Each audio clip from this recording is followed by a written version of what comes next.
4.2 Sleep and Why We Sleep. Learning Objectives. By the end of this section, you'll be able to describe areas of the brain involved in sleep, understand hormone secretions associated with sleep, and describe several theories aimed at explaining the function of sleep. We spend approximately one-third of our lives sleeping.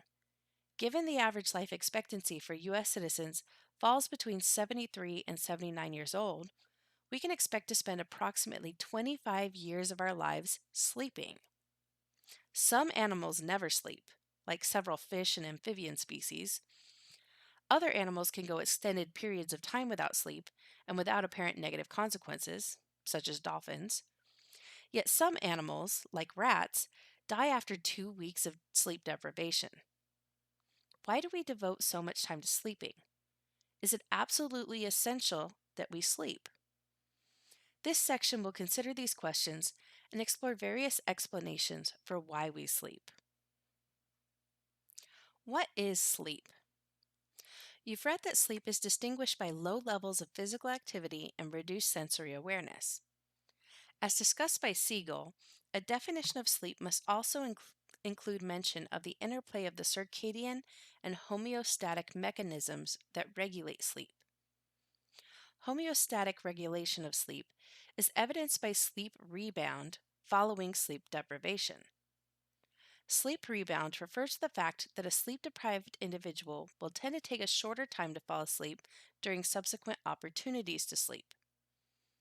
Sleep is characterized by certain patterns of activity of the brain that can be visualized using electroencephalography, or EEG, and different phases of sleep can be differentiated using EEG as well, as shown in Figure 4.6.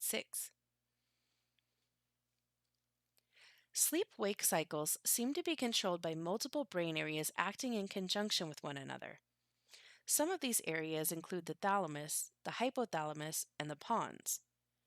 As already mentioned, the hypothalamus contains this SCN, the biological clock of the body, in addition to other nuclei that, in conjunction with the thalamus, regulate slow-wave sleep. The pons is important for regulating rapid eye movement, or REM sleep. Sleep is associated with the secretion and regulation of a number of hormones from several endocrine glands, including melatonin, follicle-stimulating hormone, or FSH, luteinizing hormone, LH, and growth hormone. You've read that the pineal gland releases melatonin during sleep. Melatonin is thought to be involved in the regulation of various biological rhythms and the immune system. During sleep, the pituitary gland secretes both FSH and LH, which are important in regulating the reproductive system. The pituitary gland also secretes growth hormone during sleep, which plays a role in physical growth and maturation, as well as other metabolic processes. Why do we sleep? Given the central role that sleep plays in our lives and the number of adverse consequences that have been associated with sleep deprivation, one would think that we would have a clear understanding of why it is that we sleep. Unfortunately, this isn't the case.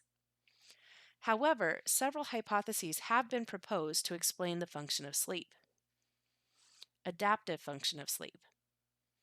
One popular hypothesis of sleep incorporates the perspective of evolutionary psychology.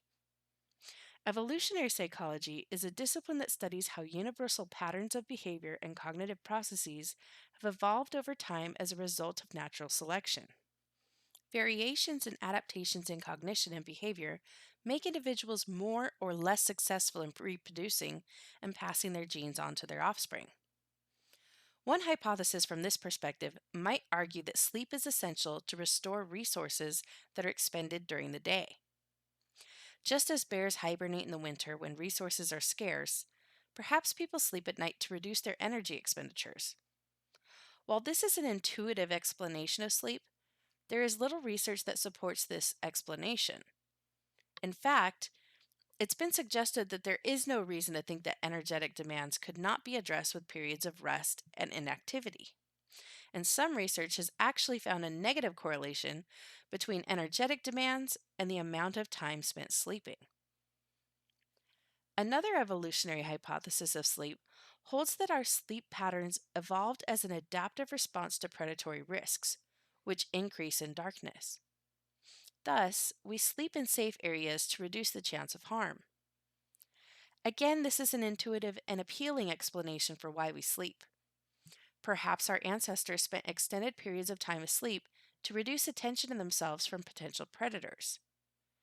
Comparative research indicates, however, that the relationship that exists between predatory risk and sleep is very complex and equivocal.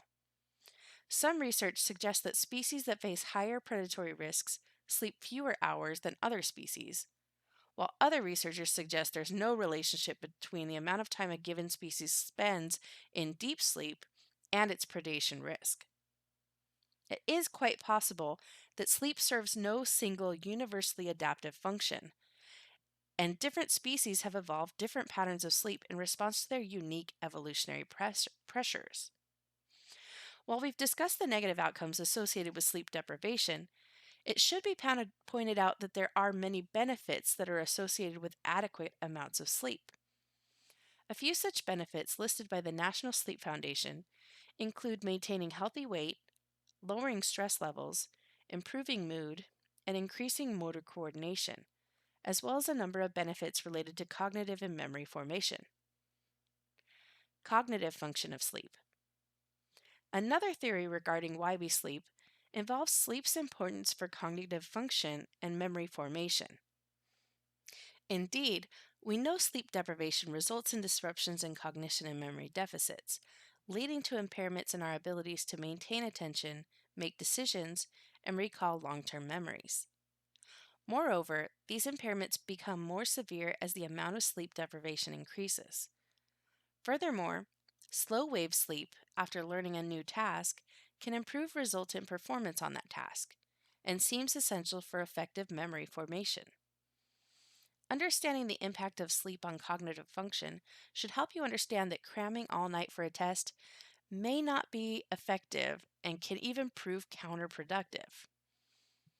Sleep has also been associated with other cognitive benefits. Research indicates that included among these possible benefits are increased capacities for creative thinking, language learning, and inferential judgments. It's possible that even the processing of emotional information is influenced by certain aspects of sleep.